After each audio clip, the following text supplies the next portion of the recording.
Nous continuons notre série dans les premiers livres de Jean.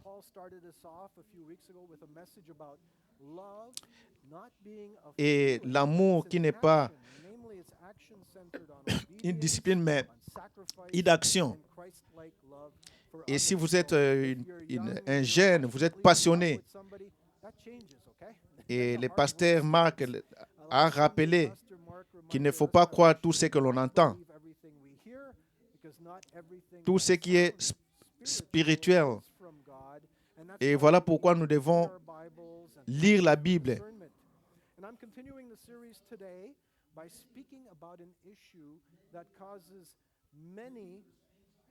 Et je poursuis aujourd'hui cette série en abordant un sujet qui angoisse de nombreux croyants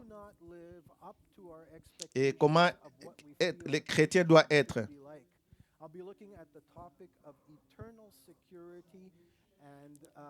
Et nous allons prier pour le salut. Et nous sommes sauvés pour la vie éternelle. Il y a une vingtaine d'années, j'ai traversé une période difficile dans ma relation avec Dieu. Et ceux qui connaissent mon témoignage, ils savent ce que j'ai vécu avec la pornographie. Il m'était difficile d'abandonner des choses que j'aimais. Et j'ai demandé à Dieu de me pardonner. Et puis finalement, j'ai recommencé la même chose.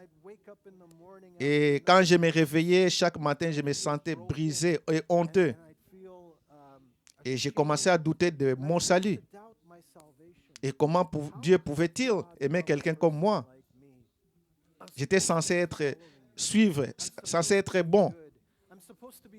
Parfois, quand le silence régnait dehors, j'étais persuadé que si Jésus était amené son peuple au ciel lors de l'enlèvement et que je serais laissé de côté, j'essayais d'arrêter, j'ai confessé mon péché aux anciens, aux pasteurs, et j'ai tombé encore en péchant. Et je me disais, la croix ne suffisait pas pour me guérir de ce que j'étais. Et les choses chrétiennes n'étaient pas pour moi. J'étais perdu. Mais où pourrais-je partir? Quel espoir y a-t-il dans une vie sans Jésus? Au plus profond de moi, je savais que seul Dieu pouvait me libérer. J'ai décidé de continuer à l'implorer jusqu'à ce qu'il me délivre. Jusqu'à ce qu'il me délivre. Et Dieu a répondu à ma prière. Et il a brisé l'emprise que la pornographie exerçait sur ma vie. Les chrétiens ont souvent le sentiment de ne pas être à la hauteur. Vous savez, lors de mes visites auprès des personnes en soins palliatifs, j'ai toujours été confiant et je me disais si elles étaient sauvées et ce qu'il allait advenir à leur futur. Je ne savais pas si j'étais bon, assez bon. Et la Bible, nous ne pouvons pas être bons assez. Et c'est pour cela que Dieu est venu pour nous donner sa vie à la croix. Et lorsque nous croyons en lui par rapport à ce qu'il a fait, et nous avons le pardon et la vie éternelle. Et Dieu nous a donné la vie éternelle et cette vie se trouve en son Fils. Et dans 1 Jean 5, 11 à 13, il est dit, et voici ce témoignage, c'est que Dieu nous a donné la vie éternelle. Et cette vie est en son Fils. Celui qui a le Fils a la vie. Et celui qui n'a pas le Fils de Dieu n'a pas la vie. Je vous ai écrit ces choses afin que vous sachiez que vous avez la vie éternelle.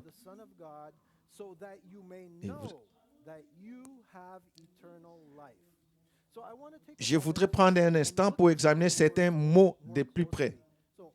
Nombreux sont ceux d'entre nous qui, chrétiens, depuis un certain temps, tenons pour acquis l'essence des termes tels que vie éternelle, croyance au Fils de Dieu, salut. Nous oublions que chaque dimanche, le Seigneur amène de nouvelles personnes à nous. Et certains d'entre elles n'ont jamais été initiés à ces thèmes. Et c'est comme si elles entendaient une langue étrangère. Et nous devons nous rappeler qu'il n'y a pas plusieurs. Et le pasteur Nathan nous a raconté quelque chose.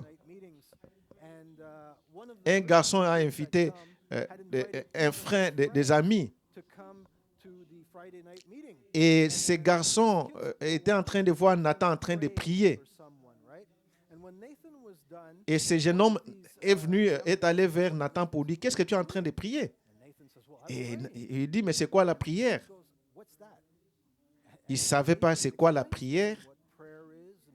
Et ce garçon a dit à Nathan, est-ce que tu peux prier pour moi?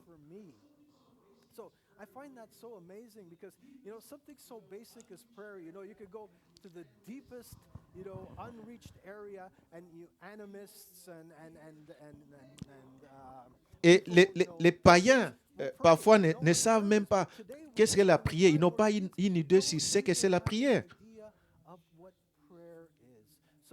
Et c'est ce terme-là que je vais approfondir. Et dans ces passages, Jean parle de la vie éternelle. Et la Bible nous dit que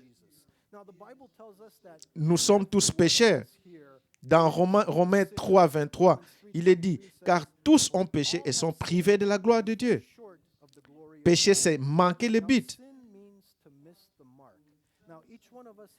Et chacun de nous a dit, pensez vous faites quelque chose qui a offensé un Dieu parfait et saint qui ne tolère pas les péchés. Les péchés mènent à la mort. Mais pas seulement la mort physique, mais la mort spirituelle, c'est-à-dire la séparation d'avec Dieu. Romains 6, 23, il est dit, car le salaire du péché, c'est la mort.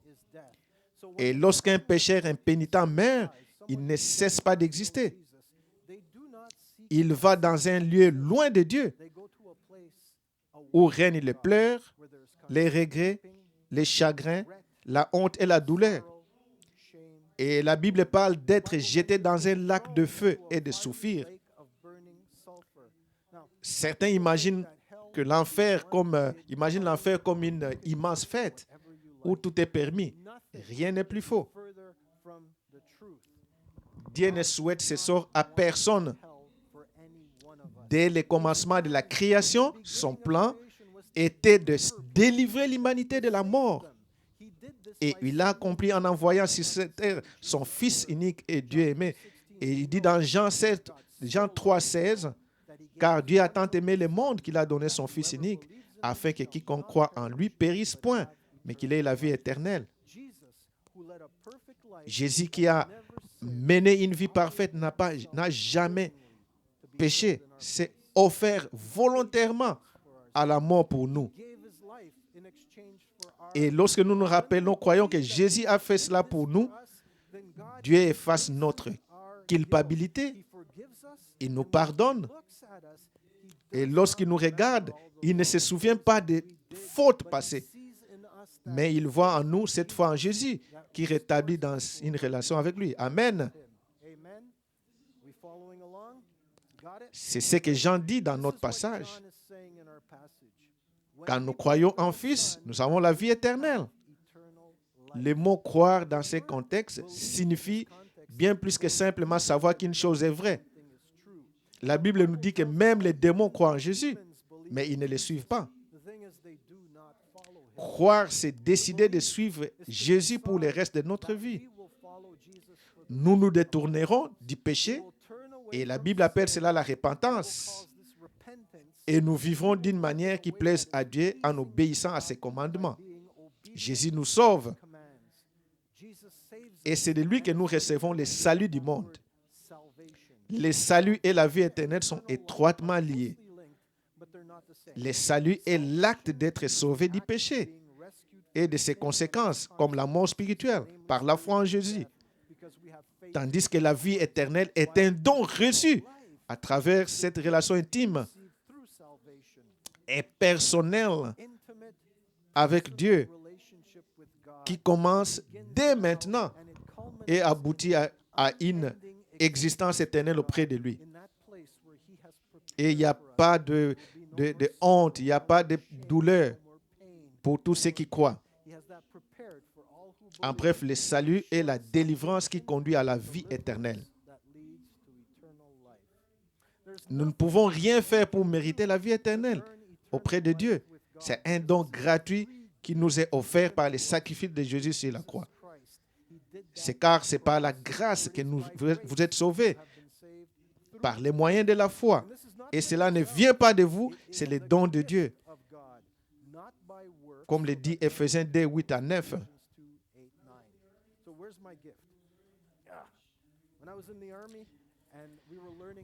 Et quand j'étais dans l'armée, il y avait des cadeaux. Et ceci est gâteau, mon cadeau pour aujourd'hui. Et si je vous donne ces cadeaux, c'est votre cadeau. Est-ce que si je vous donne ces cadeaux m'appartiennent? Non. Et du moment où je vous les donne, et c'est ça le cadeau de la vie éternelle. Et les dons gratuits de Dieu, c'est la vie éternelle à Jésus-Christ, comme Romains 6, 23 le dit.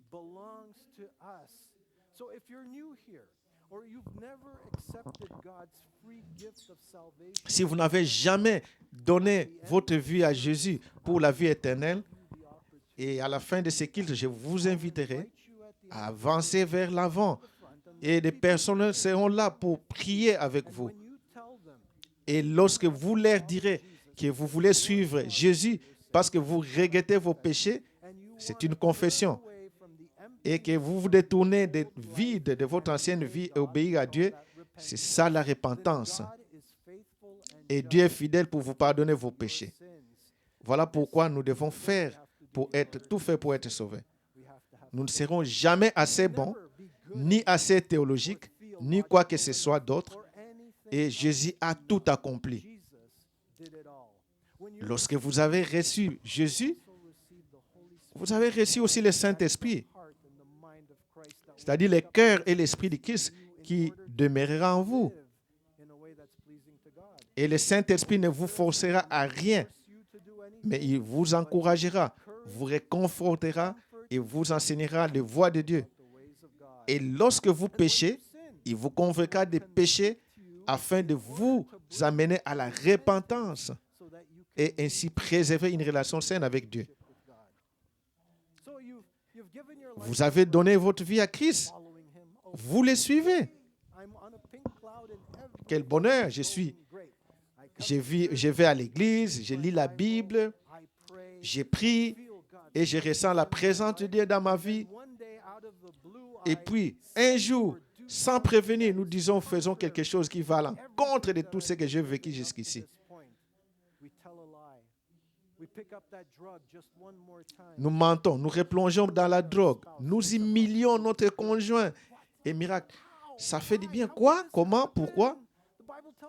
Comment cela a-t-il pu arriver? La Bible nous dit qu'il y a une guerre entre notre ancienne nature, cette créature pécheresse que nous étions, la chair, et notre nouvelle nature en Christ. Car la chair a des désirs contraires à ceux de l'esprit et l'esprit en a des contraires à ceux de la chair. Ils nous sont opposés entre eux. Et quand un chrétien pêche, et quand j'utilise le mot chrétien, j'entends quelqu'un qui a fait de Jésus le Seigneur de sa vie. Et quand un chrétien pêche, le Saint-Esprit lui rappelle son identité en Christ. Il l'amène à la repentance. Il ne l'harcèle pas en lui rappelant constamment sa faute. Le Saint-Esprit désire rétablir sa relation juste avec Dieu. Nous ressentons de la tristesse car la Bible nous enseigne que notre péché attriste le Saint-Esprit. Et même l'histoire d'Adam et Ève nous apprend qu'ils étaient nus dans les jardins et n'éprouvaient aucune honte. Ce n'est qu'après avoir péché qu'ils prirent conscience de leur nudité et se couvrirent devant Dieu. La honte est une réaction innée qui nous signale un problème. En substance, la honte après le péché nous rappelle que nous sommes faits pour mieux, nous invitant à la restauration plutôt qu'à la ruine.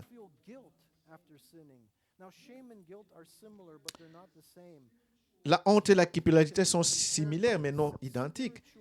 La culpabilité peut être comparée à une souffrance spirituelle qui nous rappelle une relation brisée.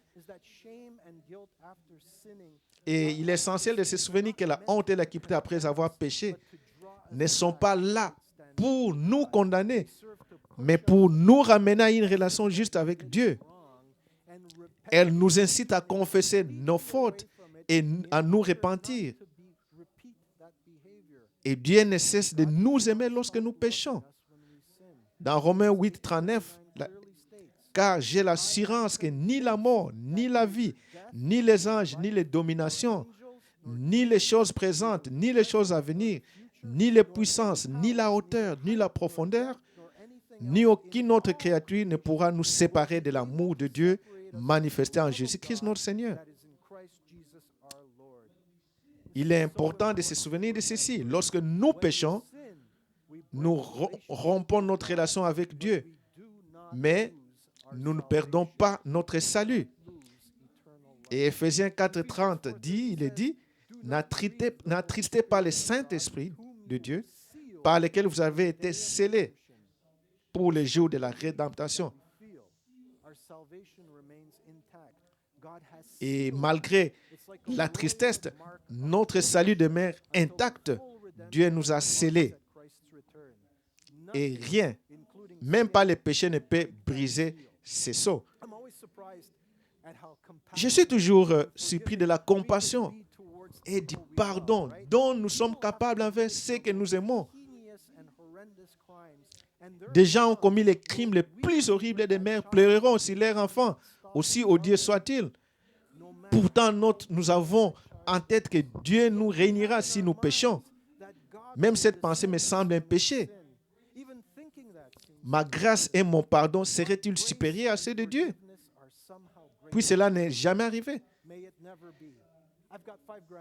Le week-end dernier, j'ai gardé mes 5 enfants et j'ai dit à l'un d'eux, ne fais pas ça, c'est dangereux. Et cet enfant, en me regardant droit dans les yeux, a fait exactement ce que je lui avais interdit. Ai-je cessé de l'aimer? Non. L'ai-je mis à la porte? Non. L'ai-je sorti du sous-sol où il jouissait en misant? Oui. Le péché a des conséquences. Cet enfant était-il triste que grand-père l'a amené à l'étage, loin des autres enfants? Oui. Et cet enfant a-t-il cessé d'être mon petit enfant? Non. Et si je peux aimer malgré la rébellion, combien plus Dieu le peut-il? Et lorsque nous confessons nos fautes et nous repentons, la relation brisée est restaurée. Dieu parle du pardon lorsque Pierre demande à Jésus combien de fois il faut pardonner à quelqu'un. Et dans Matthieu 18, alors Pierre s'approcha de Jésus et lui demanda, Seigneur, combien de fois dois-je pardonner à mon frère ou à ma sœur qui pêche contre moi? Jusqu'à 7 fois? Et Jésus lui répondit, je te l'ai dit, non pas 7 fois, mais 77 fois. Jésus parle ici de manière métaphorique, mais le message est clair. Lorsque nous nous repentons sincèrement, Dieu est fidèle et juste pour nous pardonner nos péchés, sans exception. Et nous ne perdons pas notre salut à cause de nos péchés. Cela ne signifie pas que nous sommes libres de pécher sans discernement. Paul a abordé ce sujet dans sa lettre aux Romains où il écrit, que dirons-nous? Donc, pécherons-nous encore afin que la grâce abonde? Certainement pas. Nous sommes morts au péché. Et comment pourrions-nous vivre encore dans les péchés? Donc, que les péchés ne règnent donc point dans votre corps mortel et n'obéissez pas à ses convoitises. Ne livrez aucune partie de vous-même au péché comme instrument d'iniquité, mais donnez-vous à vous-même à Dieu comme étant vivant des morts que vous étiez et offrez à Dieu vos membres comme des instruments de justice. Car le péché n'aura point de pouvoir sur vous puisque vous êtes non sous la loi, mais sous la grâce. Romains 11, 6, 11 à 14. Est-ce que vous êtes toujours avec moi? Amen. Donc, lorsque nous péchons, que faire pour réparer une relation brisée? Il faut confesser son péché. Il faut se repentir, c'est-à-dire se détourner du péché. Ainsi, si l'on ment, il faut avouer à la personne à qui l'on a menti et s'engager à ne plus jamais recommencer. Et il faut toujours dire la vérité pour avoir les résultats.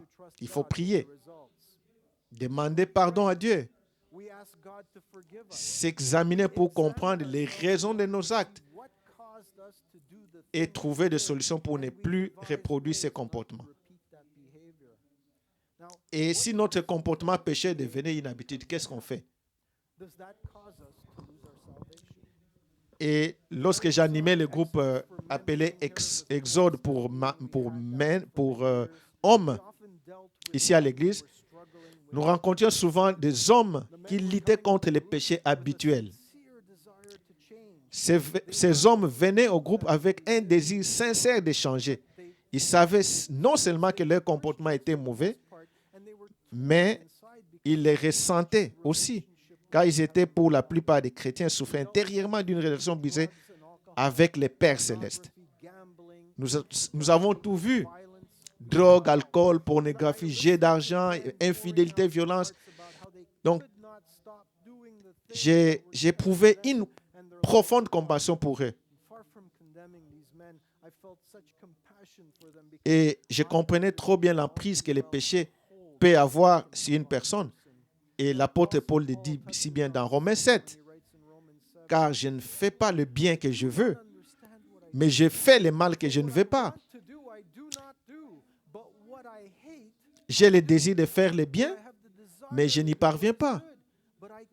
Car je ne fais pas le bien que je veux, mais je fais le mal que je ne veux pas. Et quand je continue à le faire, et j'excusais leur comportement? Absolument pas. Je leur ai rappelé que la Bible nous appelle à la repentance. Et c'est dans cette situation que nous avons constaté la puissance de la prière fervente, du jeûne, de la lecture de la Bible et du service désintéressé. Et des hommes y trouvaient la liberté et la guérison. Et je les exhortais toujours à ne jamais céder à l'idée que la situation était désespérée. Dès lors que nous pensons ne pas pouvoir être libres, l'ennemi s'en sert pour nous éloigner de Dieu.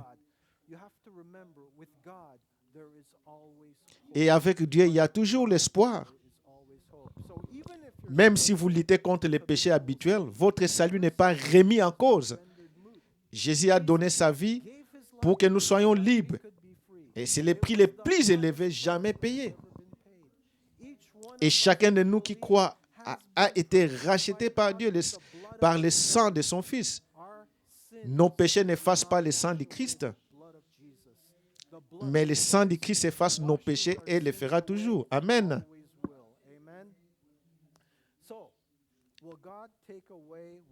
Dieu ne peut pas retirer quelque chose qu'il nous a gracieusement donné. Et une fois sauvé, c'est dont nous appartient. Est-ce que peut-on perdre notre salut? Et voici ce que proclame la déclaration des vérités essentielles. Ceux qui demeurent en Christ et ne se détournent pas de lui ont l'assurance du salut au jour du jugement, car la présence du Saint-Esprit en eux qui sanctifie et fortifie les croyants pour Christ. Ceux qui demeurent en Christ et ne se détournent pas, notre salut est assuré. Vous pouvez en être certain tant que vous vous engagez à suivre Jésus-Christ. Vous êtes sauvés. Est-ce que cela signifie-t-il que vous pouvez pécher à votre guise en pensant que Dieu vous pardonne malgré tout? Non, certainement pas.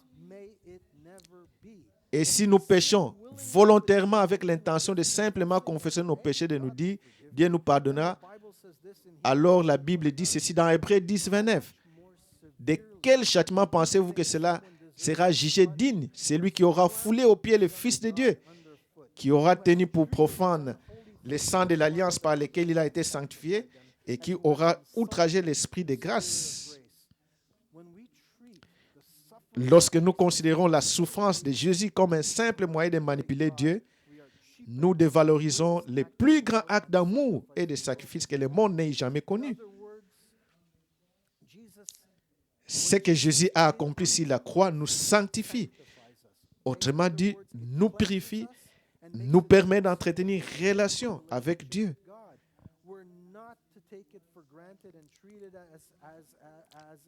Nous ne devons pas les tenir pour acquis, mais les considérer comme ce qui est un trésor précieux et sacré.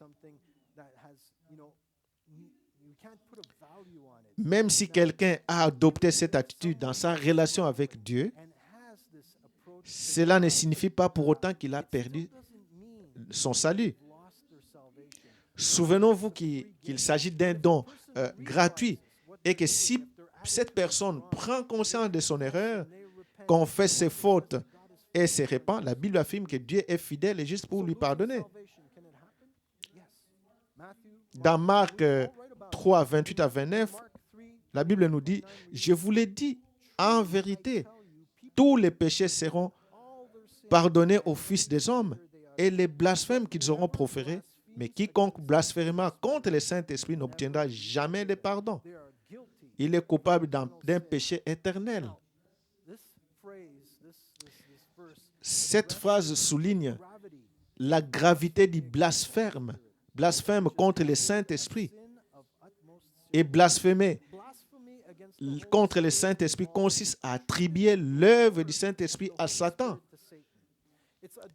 Un rejet délibéré et conscient de la puissance et de la présence de Dieu. Et cet acte est perçu comme une résistance volontaire et persistante à la vérité. Un affront direct au rôle du Saint-Esprit qui révèle le Christ. Et parce que nous avons le libre arbitre. Et il arrive que certains choisissent de s'éloigner de Dieu.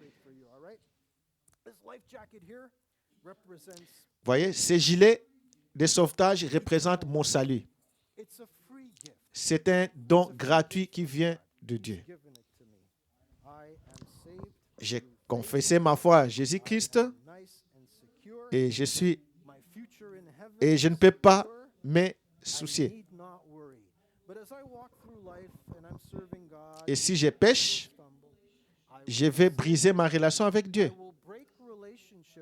Et vous voyez là, mon gilet de sauvetage n'est plus à bon endroit. Et si je demande pardon, je confesse aux personnes que j'ai heurtées et je me détourne de ces péchés. Vous voyez ce gilet de sauvetage? Je ne l'ai pas perdu. Il est toujours en moi. Mais si je suis dans un péché habituel et vous voyez le gilet de sauvetage n'est plus sur moi. Et quand je confesse, je me répands, vous voyez que le gilet est toujours là. Donc, le salut est toujours là. Et quand je me répands, le gilet de sauvetage va encore me sauver. Et si je dis, bon, je suis perdu, je ne veux plus jamais de toi, et même quand je me promène dans l'obscurité, et Dieu, je viens encore au Seigneur, je ne perds jamais ce salut. Et j'ai continué à confesser et le gilet de sauvetage est là. Donc mon salut est là. Mon professeur de collège me disait que toutes ces choses n'étaient pas vraies.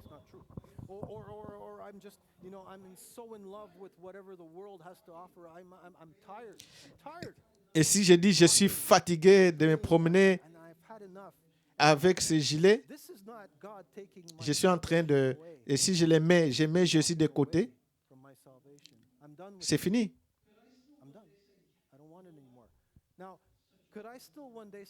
Et si je dis encore, Seigneur, pardonne-moi, je viens à toi, pardonne-moi, je me répands.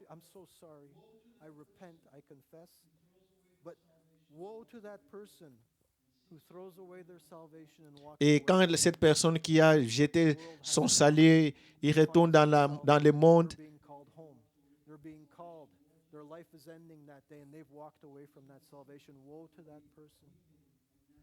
et vous allez voir que cette personne va continuer à pleurer.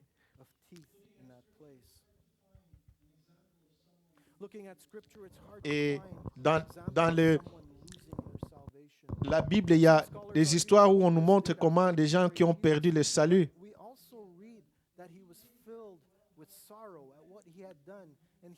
Et qu'est-ce qu'ils ont fait? Ils se sont répandus.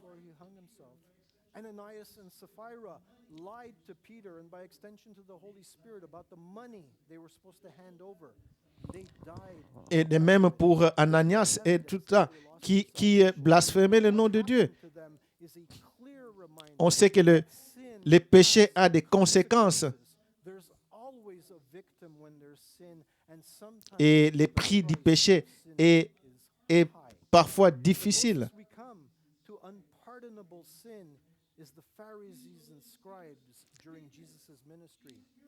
Et il y a les leaders religieux qui ont vu les miracles de Jésus-Christ.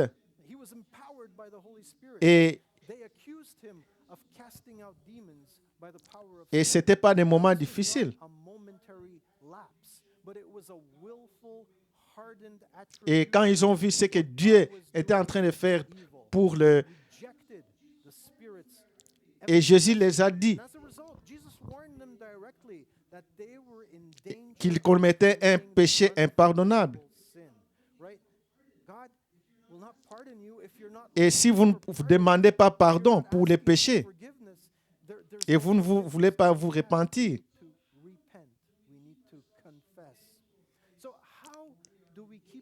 et comment nous comportons lorsque nous continuons à vivre dans des endroits où nous sommes en danger? Lire la Bible est très important.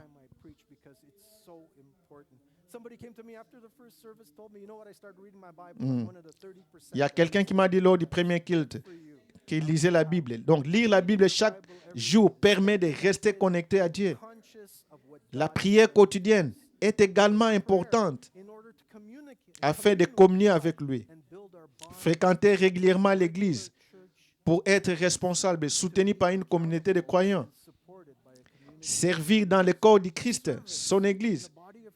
Car servir les autres engendre l'humilité et reflète que c'est que Jésus est venu pour servir et non pour être servi. Et le jeûne nous enseigne que notre corps doit se soumettre au désir de l'esprit et non à son propre désir charnel. 2 Corinthiens 13, 5 nous dit, examinez-vous vous-même pour savoir si vous êtes dans la foi. Éprouvez-vous vous-même. Ne reconnaissez-vous pas que Jésus-Christ est en vous, à moins bien sûr que vous ne soyez pas réprouvé. Dans tout ce que j'ai fait, je dois me demander, est-ce que c'est ainsi que Jésus agirait?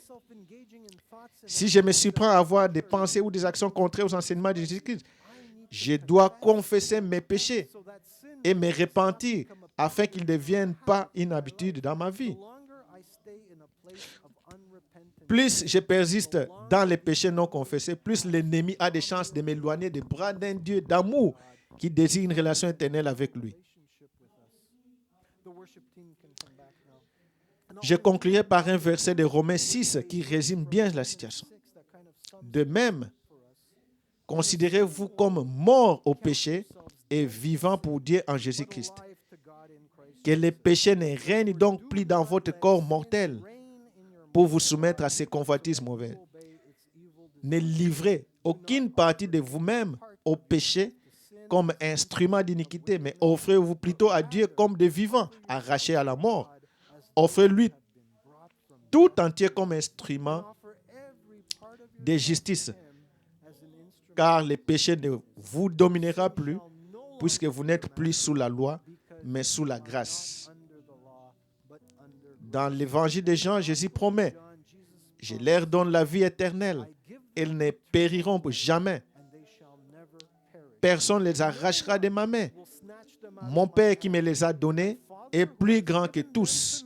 Personne ne peut les arracher de la main de mon Père. Moi et le Père, nous sommes un. » Amen. Est-ce que vous pouvez vous tenir debout tous? Si vous êtes nouveau ici, ou si vous venez depuis un certain temps et que vous n'êtes pas encore dans le Seigneur, presque chaque dimanche, nous invitons chacun à prendre une décision et à choisir de faire de Jésus son Seigneur et Sauveur. Aimeriez-vous faire partie de la famille de Dieu? Je sais que Dieu a parlé à votre cœur et qui vous a conduit ici aujourd'hui d'une manière ou d'une autre. Il ne souhaite pas que quiconque meure sans avoir décidé de laisser Jésus guider sa vie. Et si vous êtes nouveau et que vous aimeriez prendre cette décision, je vous invite à venir ici devant comme un symbole que vous désirez le changement. Et je demanderai aux diacres et aux leaders de venir devant. Et il y a des gens qui vont prier pour vous.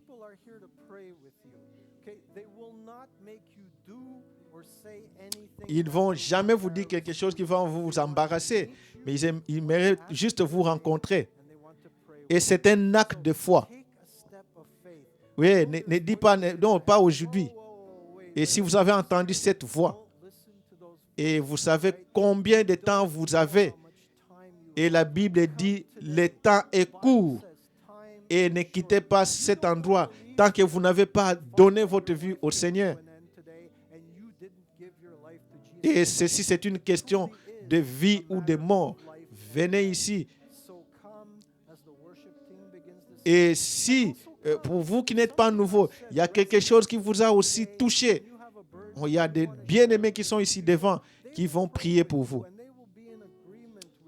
Et faisons ça maintenant, quand la chanson va être fredonnée, et je vais finir ce sermon par la prière.